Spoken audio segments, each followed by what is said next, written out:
March 7th, 1945, dawn. The mist over the Rhine clings low and cold, swallowing sound, muffling war. From the west bank, the shattered town of Remagen smolders, its church spire broken like a tooth. American engineers, drenched in sweat and river spray, hammer steel plates and bolt girders with trembling hands. Their boots sink into the mud as the rumble of approaching tanks grows nearer. Not German, but their own, waiting to cross. Behind them, the Ludendorff Bridge, scarred and trembling, still stands, a miracle the Germans failed to destroy. Each plank the engineers lay is a gamble against time, against artillery, against collapse. On the far side, German machine gunners open fire, their tracers slicing through the fog. A single shell screams past, detonating near the waterline, sending a fountain of steel and flame into the air. Yet the work does not stop. A lieutenant yells over the roar, "Keep it steady! Get the armor across before they drop the span." And they do, faster than anyone thought possible. That morning, for the first time, American engineers built faster than German panzers could advance. The race had begun. The early war, when Germany moved like lightning and the Allies could only watch.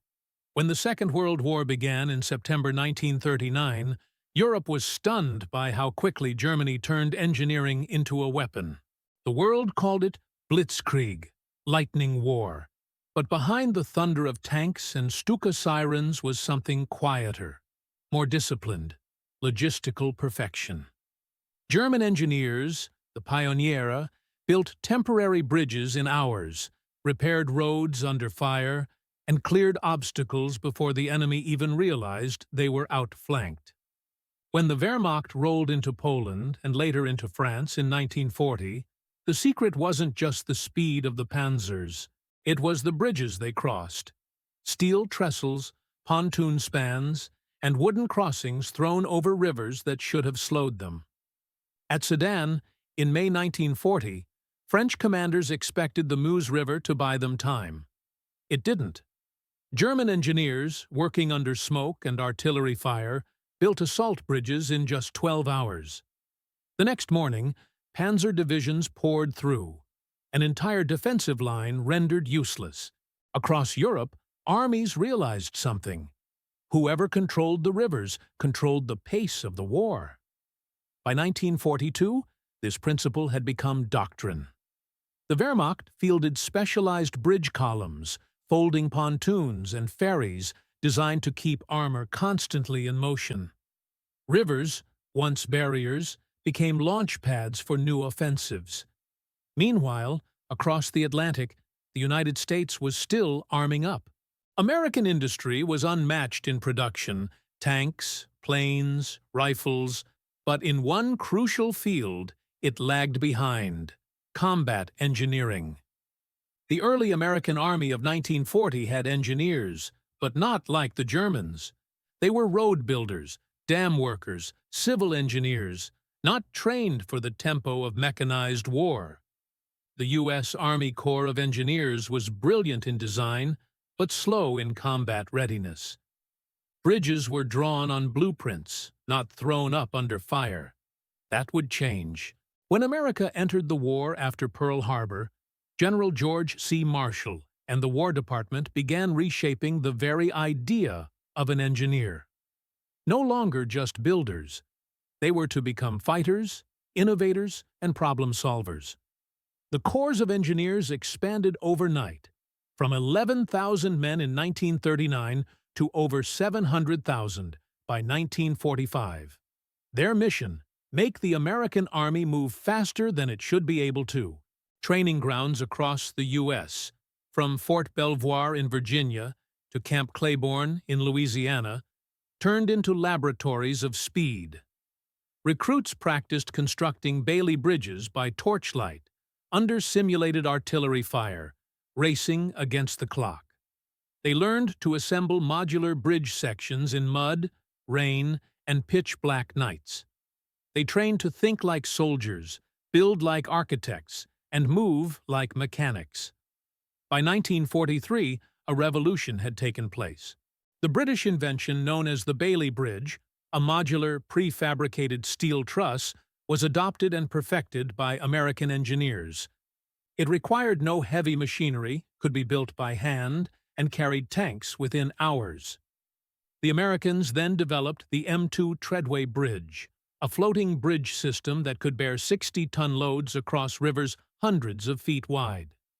Every inch of steel, every bolt and pin, was a small act of defiance against the German belief that rivers could slow an army. The transformation was silent, but unstoppable. By the time the Allies landed in Normandy in June 1944, the U.S. Army had become the most mobile fighting force on Earth, and its engineers were its hidden engine. They would need every ounce of that ingenuity soon.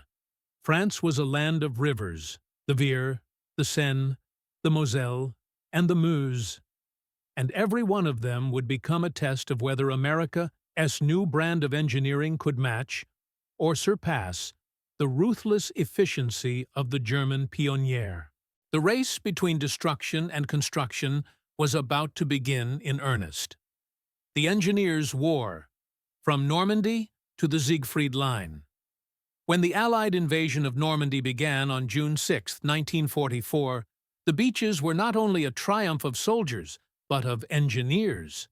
Before the first wave even landed, hundreds of engineer units had been working in secrecy, designing floating docks, artificial harbors, and amphibious bridging vehicles that would make the landings possible. They called them mulberries, vast artificial ports made of sunken ships, concrete caissons, and steel roadways floating on pontoons. These structures turned the beaches of Normandy into functioning harbors within days. Without them, the invasion would have stalled in the sand.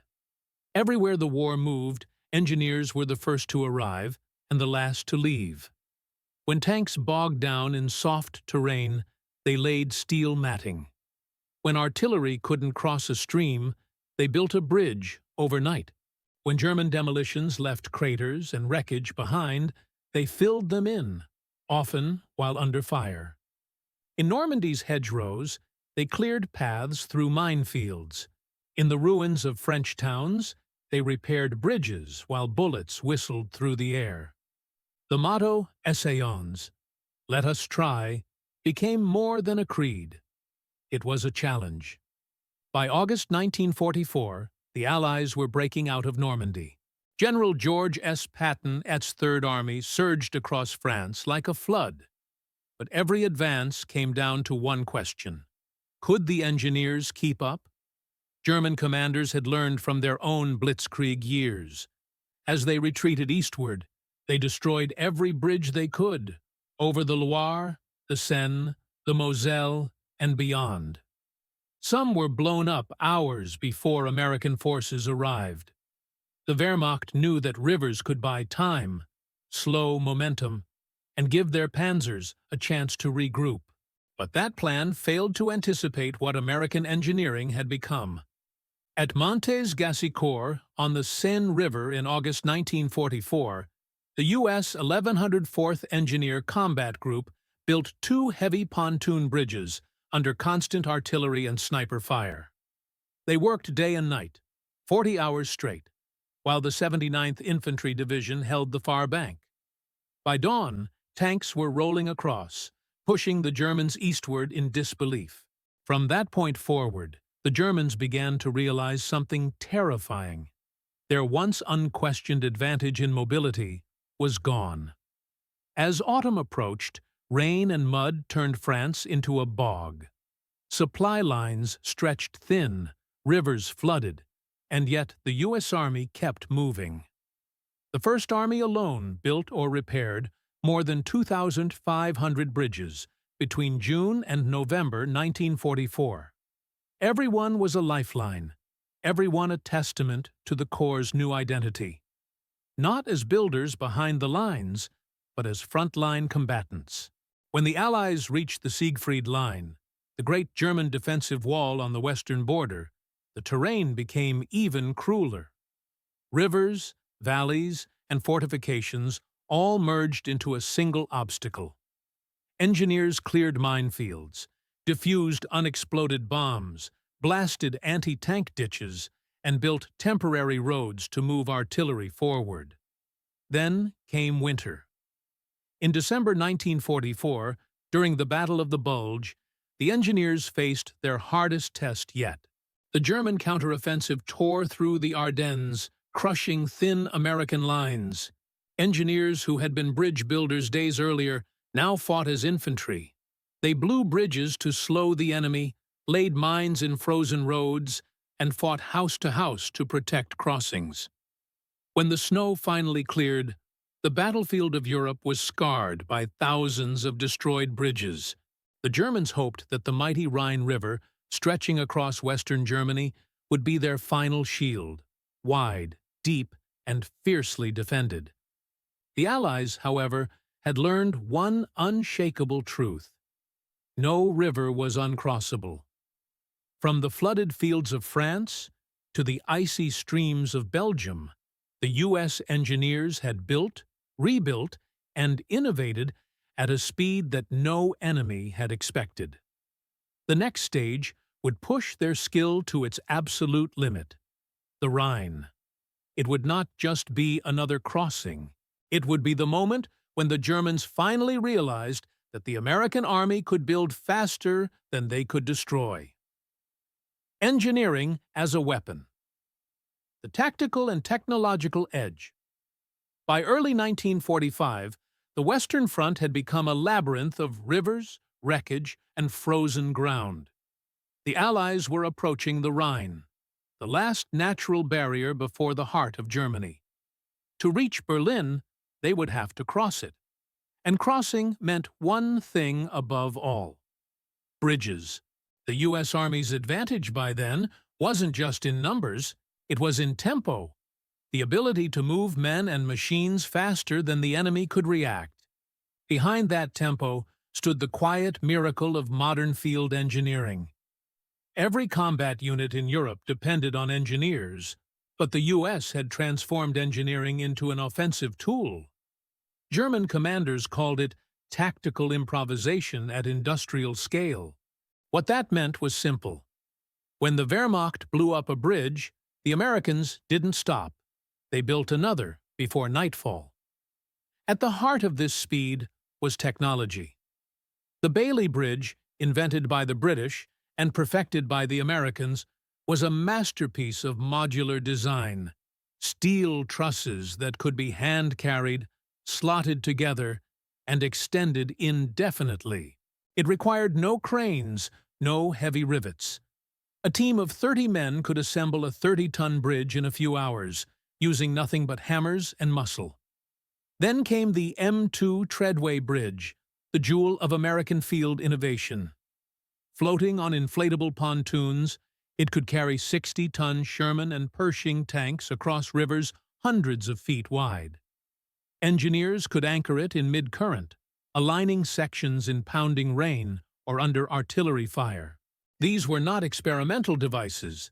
They were mass-produced, standardized, and shipped in crates across the Atlantic by the thousands. German war reports were astonished. A captured Wehrmacht engineering officer later admitted, "Their bridges appear overnight. It is as if the rivers do not exist for them." But speed was only half the story. The U.S. engineers had turned mobility into a strategy. Patton, Bradley, and Hodges all understood that the power of an army lay not only in its firepower, but in how fast that firepower could arrive. Bridges became weapons, invisible artillery pieces of steel and sweat. When Patton's Third Army approached the Moselle River in September 1944, the engineers built a 680-foot pontoon bridge under constant shelling. The river's current was fierce, the enemy's artillery relentless, yet the crossing was completed in under 24 hours. Patton himself watched in awe, later writing in his diary, "To hell with the river. My engineers will cross it if it's boiling oil." And they did. The secret was planning and synchronization. Each combat engineer battalion traveled with detailed maps, prefabricated bridge components, and reconnaissance teams ready to scout riverbanks the moment they reached them. Bulldozers, amphibious trucks, DUKWs, and assault boats formed a ballet of logistics, precise, practiced, unstoppable. The Germans could blow bridges, flood valleys, and plant mines, but they could not stop the rhythm of American movement. By winter 1944-45, the U.S. Army AS engineer units had become so efficient the generals began timing offensives based on estimated bridge completion times. The front line waited not for artillery or reinforcements, but for the engineers to finish their work. The soldiers who built them were not celebrated like pilots or tank aces. They carried rifles and wrenches in the same hands.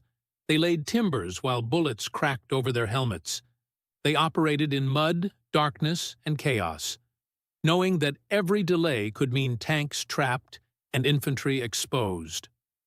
One report from the 9th Armored Division, S-51st Engineer Combat Battalion, described the conditions near the Rhine. Rain was falling, mud was knee-deep. Shells dropped without pattern. We could see tracer fire across the water. No one spoke. The hammers kept rhythm. We were racing the clock, and the Germans knew it. That race defined the campaign. The Germans, once proud Panzers, symbols of unstoppable force, were now slowed by rivers and broken bridges, while the Americans bridged those same obstacles in hours. Tactical initiative shifted from destruction to reconstruction. Every bridge built by American engineers was a psychological blow to the Wehrmacht. For every explosion the Germans caused, there was a countersound the next morning, the hammering of steel on steel, echoing through fog and ruin. That was the sound of inevitability.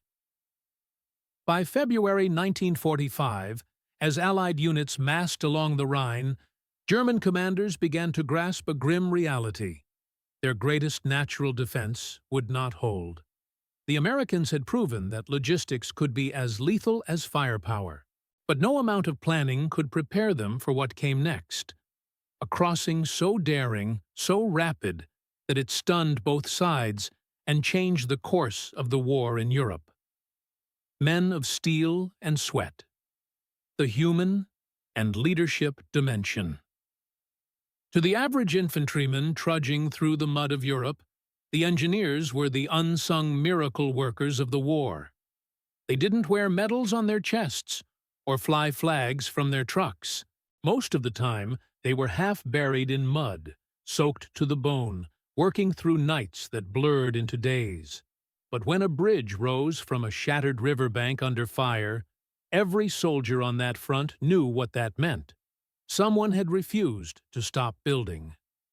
The human story of the engineers was one of endurance more than glory.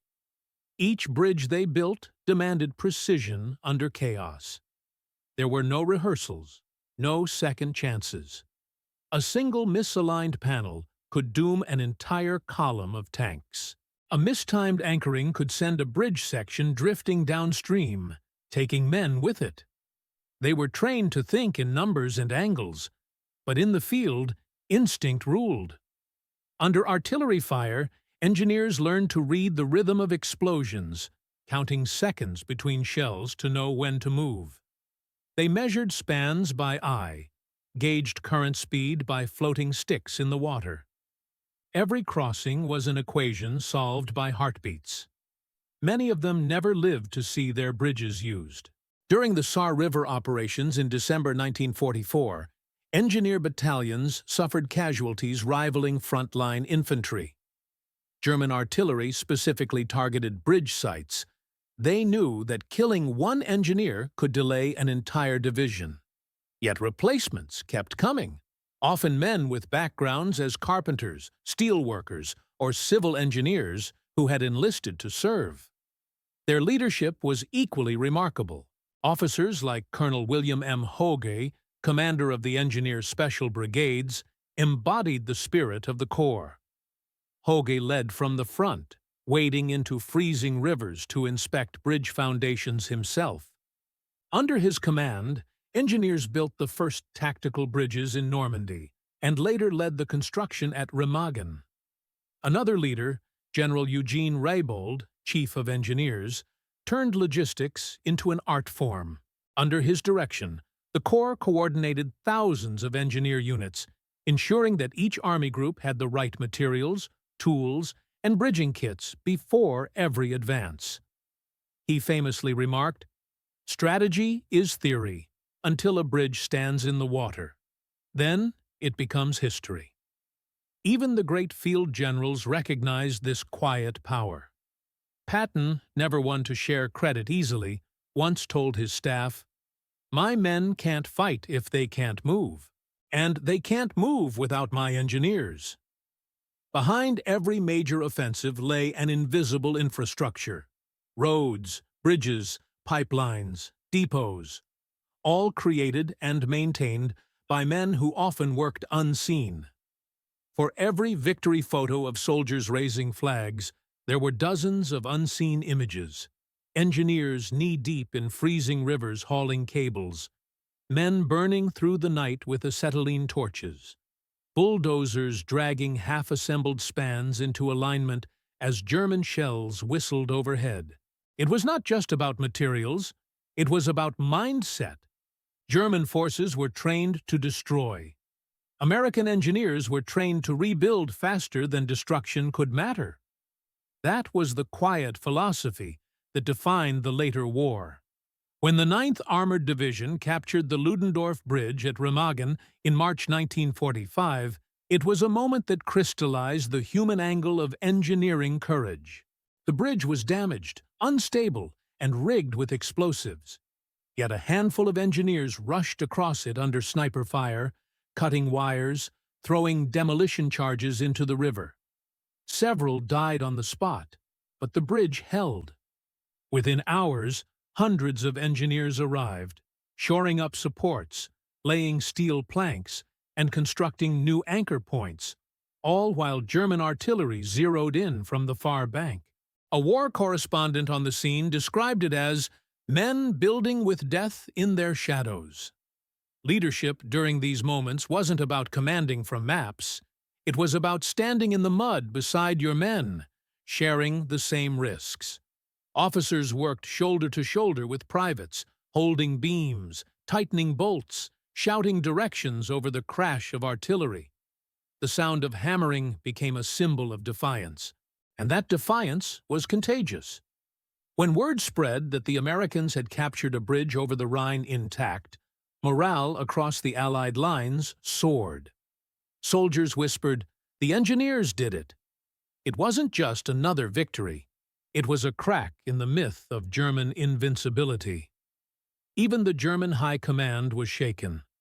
General Alfred Jodl later wrote in his post-war debriefing, "The speed of American bridging operations destroyed the natural advantage of our rivers. It was a mastery of engineering beyond our comprehension." By the time the Rhine crossings began in earnest, the engineers had become not just soldiers or builders, but symbols of inevitability. Their bridges were more than structures. They were proof that nothing the enemy did could stop the Allied advance. Their story of grit, precision, and unrelenting movement set the stage for one of the most daring acts of the entire European campaign: the crossing of the Rhine itself. And at the center of it all stood a single bridge that refused to fall: the bridge at Remagen. The miracle at Remagen, when a bridge changed the war. March 7, 1945. The western bank of the Rhine trembled under the weight of war. The German army was in retreat, its formations scattered, its fuel gone. For months, Hitler-SS generals had promised that the Rhine would hold, that the father river of Germany would be the final wall against the Allies. On the eastern bank, anti-aircraft guns, artillery, and engineers waited to destroy any attempt at crossing. But war, by 1945, had become a race, and the Americans were winning it. South of Bonn, near the small town of Remagen, Soldiers of the 9th Armored Division advanced through the hills, expecting to find the bridge destroyed. Every other bridge along the Rhine had already been blown up by retreating German forces. The Americans approached cautiously, moving through rubble and smoke, expecting another explosion at any moment. Then, through the haze, they saw it. An iron span stretching across the river, the Ludendorff Bridge. It was still standing. The sight stunned even the battle-hardened veterans. Lieutenant Karl Timmerman, leading the spearhead, couldn't believe his eyes. "My God," he muttered, "it's there." The Germans had tried to demolish it earlier that morning, twice, but the charges had misfired. The bridge was damaged, pockmarked, and unstable, but still intact. Within minutes, orders came down from higher command. Take it, at all costs. As American infantry rushed forward, German defenders opened fire from the far bank. Machine guns raked the roadbed.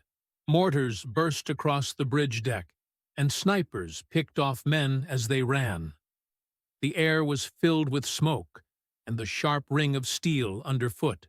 Engineers from the 51st Engineer Combat Battalion sprinted alongside the infantry. They carried wire cutters, wrenches, and demolition tools instead of rifles. Their mission was clear: defuse whatever explosives the Germans had left behind before the bridge could be destroyed. It became one of the most chaotic, courageous moments of the war. Under a storm of bullets, Sergeant John Reynolds and his team crawled along the bridge girders, cutting fuses and tossing explosive charges into the river. Behind them, a shell exploded, shaking the entire structure. The sound of rivets snapping echoed across the water. But they didn't stop.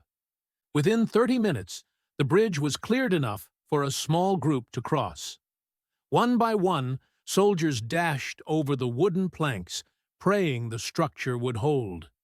Some ran bent low, others flat out, bullets kicking up sparks around their feet. By noon, against every expectation, the first American troops had crossed the Rhine River, the first since Napoleon in 1805. It was a moment so shocking that it rippled through every level of command. German radio stations called it a betrayal of destiny. The Rhine, once the last great defensive barrier of the Reich, had been breached, not by tanks or paratroopers, but by engineers and sheer audacity. For the next 24 hours, chaos reigned. The Germans threw everything they had at the bridge: artillery barrages, fighter bomber attacks, even frogmen attempting to sabotage the structure underwater. Still, the bridge held. Behind the lines, American engineers worked furiously. They reinforced supports with steel beams, laid planking over damaged sections, and began constructing additional pontoon bridges nearby. Every hammer strike, every bolt tightened, was a declaration that the war's momentum had permanently shifted. The Remagen crossing was more than tactical success. It was psychological shock. For the Allies, it meant the path into central Germany was open weeks earlier than expected. For the Germans, it was proof that nothing could stop the Allied advance anymore. Field Marshal Walter Model, commanding Army Group B, was devastated. He sent frantic orders to destroy the bridge at any cost. The Luftwaffe launched wave after wave of air raids. 12 German jets from the newly deployed Me-262 squadron screamed down the valley, firing rockets at the span. American anti-aircraft fire filled the sky with black bursts. One jet was hit and spiraled into the river. The rest missed. Still, the engineers held their ground. In just 36 hours, they had built a treadway pontoon bridge 400 meters downstream to handle heavier traffic. Tanks, trucks, and convoys streamed across. The American war machine poured into the heart of Germany, faster than German defenses could reposition. For the soldiers who crossed that day, the sight was unforgettable. The Rhine, once a symbol of German power, now echoed with the rumble of American armor. A single bridge had undone years of German confidence and planning. As General Dwight D. Eisenhower later recalled, "The Remagen bridgehead saved us weeks of battle and thousands of lives. It was the moment when Germany's back finally broke." And yet, for the engineers who made it possible, there was no celebration, only exhaustion, and the grim knowledge that the bridge, though holding, was dying beneath them. Each day, they raced against time and gravity to keep it standing. Holding the bridge, the battle against time, fire, and collapse. The Rhine crossing at Remagen wasn't a single moment of victory. It was 10 days of chaos, exhaustion, and relentless determination. The engineers who had captured the bridge now had to perform the impossible again: keep it standing, while thousands of men, tanks, and vehicles thundered across its battered frame. By nightfall on March 7, 1945, the Ludendorff Bridge was shaking with every crossing. Cracked steel plates groaned under the weight of Shermans and half-tracks. Cables snapped like whipcords. Beneath it, the icy current of the Rhine clawed at the temporary wooden supports the engineers had jammed into place. Every hour, new shell fire rained down from the far bank. The Germans were furious. The loss of Remagen was not just tactical, it was humiliation. Orders went out from Berlin demanding the bridge's destruction by any means necessary. Within 48 hours, the Luftwaffe launched more than 360 sorties against the site. Jet-powered Me-262s, Arado bombers, and rocket-equipped fighters screamed overhead, diving through curtains of flak. The riverbanks were littered with craters. Fires burned across both sides of the crossing. American anti-aircraft guns blazed non-stop, their barrels glowing red. And still, the engineers worked. At the foot of the bridge, under camouflage netting, teams from the 276th Engineer Combat Battalion and the 51st Engineer Battalion labored around the clock. They patched holes with steel plates torn from wrecked vehicles. They reinforced the main trusses with scavenged I-beams. They crawled across the swaying span with welding torches in one hand and carbines in the other. One report described the sound as a constant metallic heartbeat, the clang of steel hammers echoing over the river, day and night. German artillery continued to pound the area. Rounds exploded in the water, sending plumes of mud and shrapnel skyward. Pontoon sections drifted downstream. Yet the flow of men and machines never stopped. The 9th Armored Division, 78th Infantry, and 99th Infantry Divisions all crossed in those crucial days, expanding the bridgehead to 5 miles deep inside Germany. Each tank that rumbled across the Ludendorff was a gamble. Each crossing could have been the last. But the engineers never hesitated. They knew the bridge was dying. The heat from explosions had warped its frame. Its central arch sagged visibly by the 5th day. Army photographers captured images of soldiers crossing with eyes fixed downward, staring at the cracked timbers beneath their boots. Behind the front, the U.S. Army Corps of Engineers worked to build additional floating bridges nearby. Every available resource, pontoon trucks, assault boats, treadway spans, was rushed to Remagen. The goal: build redundancy before the Ludendorff finally gave way. Meanwhile, the Germans escalated their desperation. On March 9th, 10 V-2 rockets were launched from the Netherlands toward Remagen. The only time in history ballistic missiles were used against a tactical battlefield target. None struck the bridge directly, but several detonated nearby, shaking the earth and further weakening the structure. By March 12th, the engineers had defied the odds for 5 full days.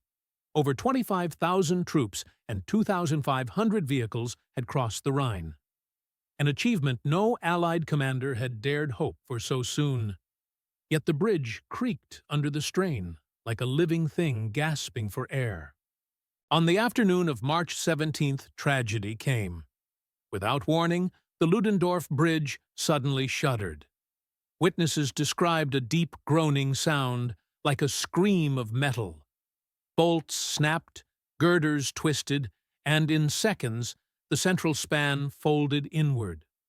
Dozens of engineers were still on the structure, working repairs when it collapsed into the river below. 28 men were killed, over 90 wounded. Many were never found. The Rhine was silent again, but the bridge had already done its work. Across the river, 3 new pontoon bridges and 2 treadway spans were fully operational. The bridgehead was secure. The American advance surged eastward toward the Ruhr Valley. The German front disintegrated within weeks. In the aftermath, General Omar Bradley stood at the ruins of the bridge and removed his helmet in silence. Reporters expected a statement, but he only said one sentence. "They gave us 10 days. That was all we needed." The sacrifice of the engineers at Remagen became legend. It wasn't the grandeur of an offensive or the glory of a victory parade. It was the raw, human triumph of building faster than the world could destroy. When news reached Hitler, his rage was volcanic. He ordered court-martials and executions of officers responsible for the failure to demolish the bridge. 6 German officers were executed within days, but punishment could not reverse what had already changed. The Rhine, Germany's final shield, was broken. For the men of the U.S. Army Corps of Engineers, those 10 days at Remagen became the defining proof of their creed. Essayons. We will try. And when the river stands in the way, we will build across it, even if it costs everything. The fall of the bridge didn't end their story. It only marked the beginning of the end for Nazi Germany. When the dust settled over the Rhine, the ruined skeleton of the Ludendorff Bridge still jutted from the river like a monument to both victory and sacrifice. To the soldiers who crossed it, it wasn't just a bridge. It was a doorway into Germany itself. Within 10 days of the crossing, the U.S. First Army had established a strong foothold on the East Bank, expanding nearly 25 miles deep. Entire divisions, infantry, armor, artillery, had poured through the Remagen corridor before the bridge finally fell. For the Allies, this was nothing short of a miracle. Before Remagen, the Rhine had been viewed as an unbreakable barrier, a natural wall shielding the heart of the Reich. Every German commander had counted on it as their final line of defense. Even the Allies had planned for months of preparation and casualties before attempting to cross. But the engineers of the 9th Armored Division changed all that in a single morning. Their discovery of the bridge, still standing, still usable, forced history to move faster. Operation Plunder, the grand Allied plan to cross the Rhine later in March under Montgomery's command, suddenly became irrelevant. While the British prepared their assault in the north, the Americans had already done the impossible. And in war, momentum is everything.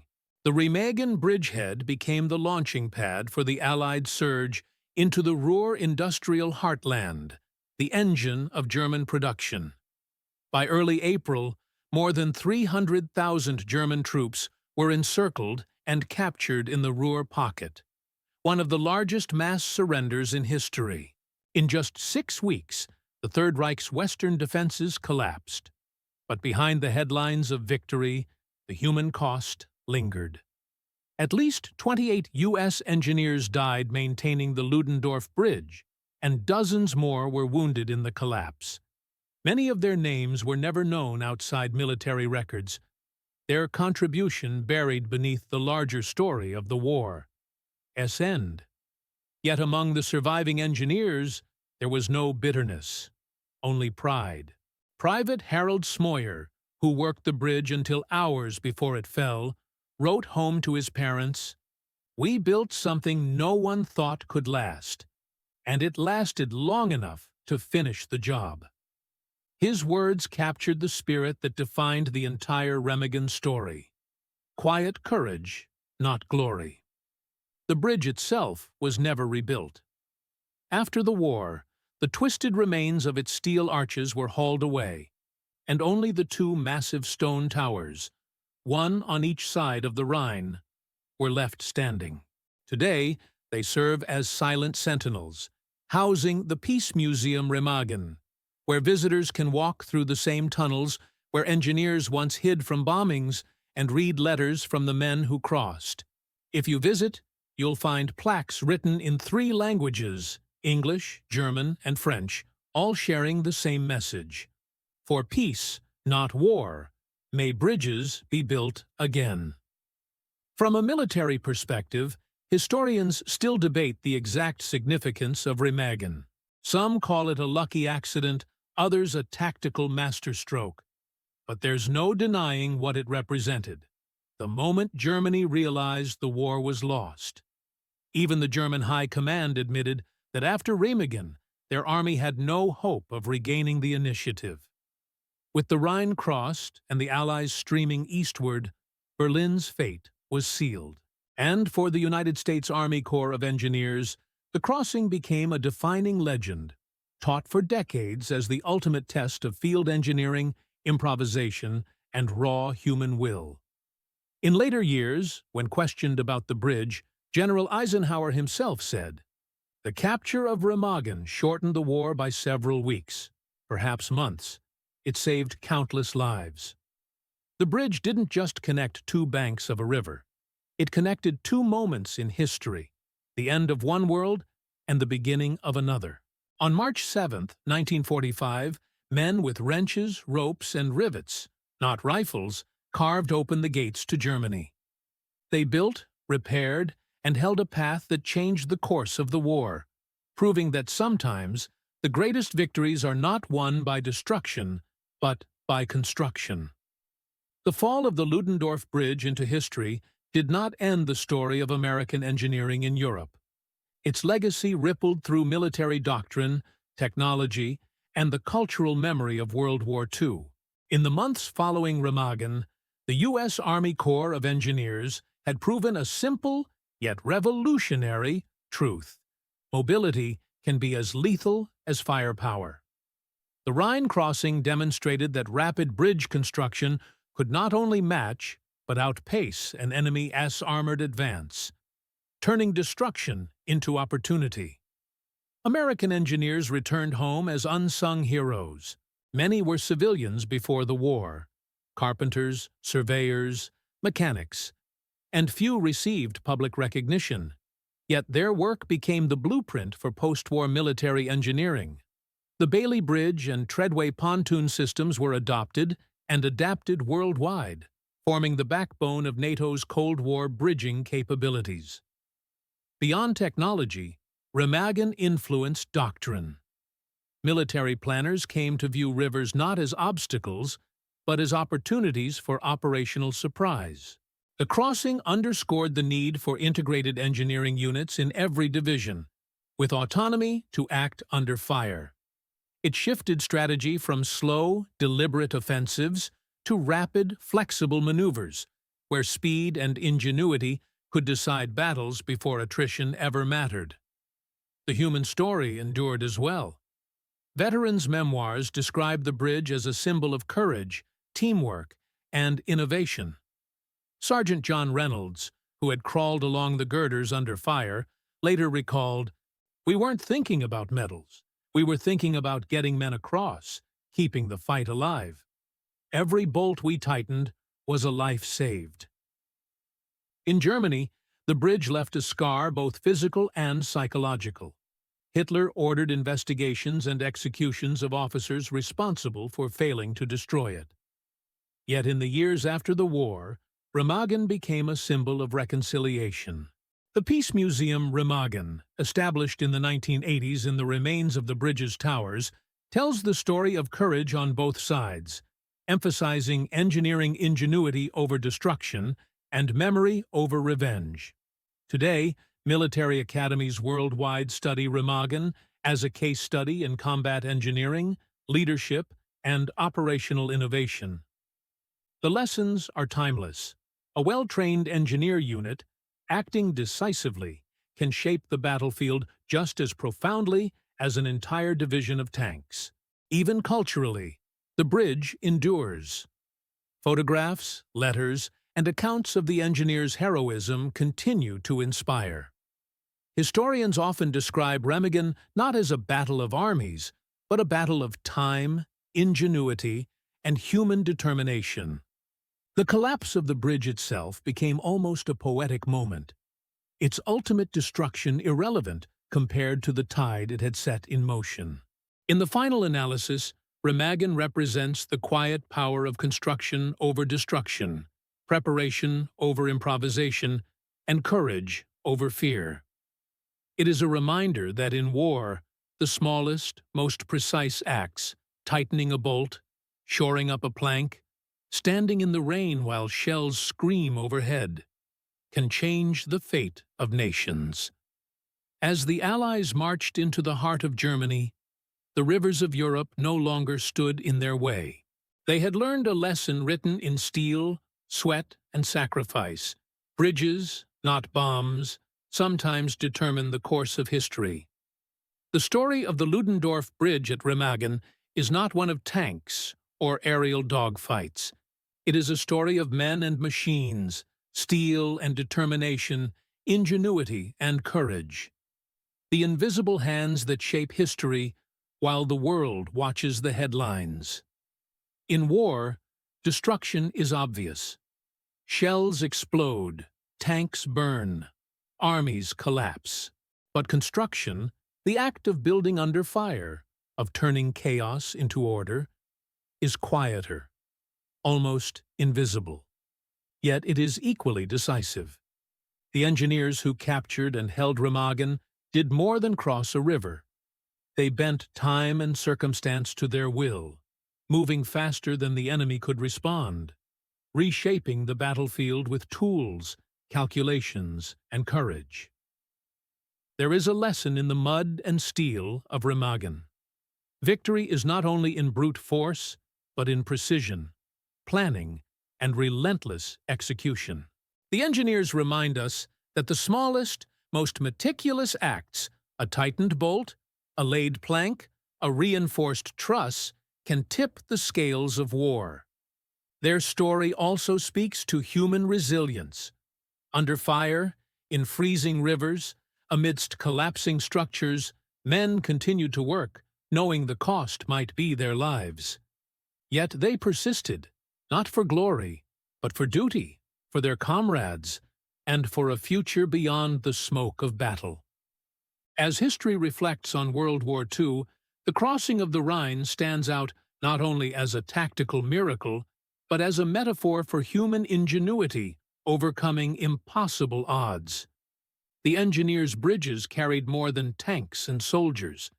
They carried the momentum of liberation, the promise of peace, and the proof that human skill and courage can defy even the most daunting obstacles.